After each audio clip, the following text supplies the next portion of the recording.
ಹಸುರಿನ ಬನಸಿರಿಗೆ ಒಲಿದು ಸೌಂದರ್ಯ ಸರಸ್ವತಿ ಧರೆಗಿಳಿದು ಆಹಾ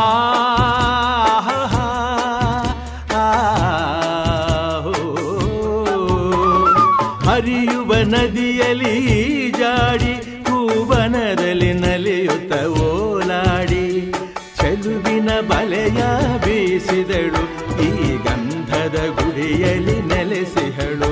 ಇದು ಯಾರ ತಪಸ್ಸಿನ ಫಲವೋ, ಈ ಗಂಗಳು ಮಾಡಿದ ಪುಣ್ಯವೋ. ಆಹಾ ನಾವಾಡುವ ನುಡಿಯೇ ಕನ್ನಡ ನುಡಿ, ನಾವಿರುವ ತಾಣವೇ ಗಂಧದ ಗುಡಿ.